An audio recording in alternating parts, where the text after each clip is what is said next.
So the nice thing about working with clay is that as long as you don't fire it, you can reclaim it or reuse it, recycle it.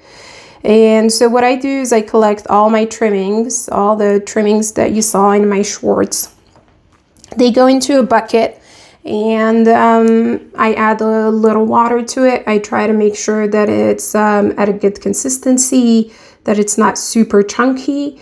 And then I lay it on this plaster slab. So the plaster slab was actually pretty simple to make. All it took was a container of like a plastic container, like a plastic storage container, so I could get the mold or the shape. And I used some Paris plaster with water, just followed the directions on the package. Yeah, so that's how I did it. And then I added a couple of feet to it, or not a couple, actually 4. I added 4 feet to it so that I can allow for airflow to travel under it. And so now that all of my reclaimed clay is there, because the weather is pretty dry over here, I am going to expect it to take about a day or two to get to a consistency that I can actually wedge it. So the last little bits go on there. I'm breaking off a chunk that slipped off, and turn off the light and come back next morning to check on it. So the next morning you could see the base is pretty dry, but there are still some spots that are super wet. So this is still not ready. That evening, I actually forgot to turn on the camera.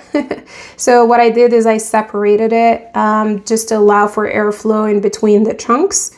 This kind of helps.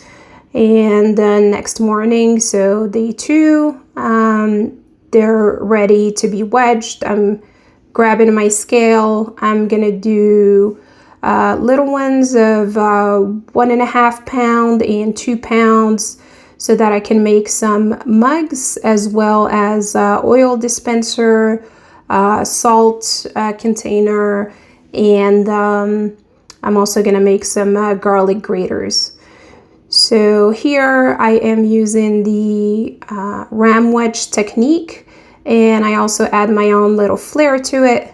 I like to throw the clay onto the plaster so that any teeny weeny air bubble that's left in there exits the clay. And then I tap it and shape it in a way that my base is concave. Or is it convex? I believe it's concave. That way, when I go to put it on the wheel and throw it, I don't trap any air bubbles. So all of my chunks are wedged and rolled. I'm gonna put them in the bag so they don't dry out. And I'm going to use a twist tie to close it tightly. And these guys will sit aside until I'm ready to start throwing.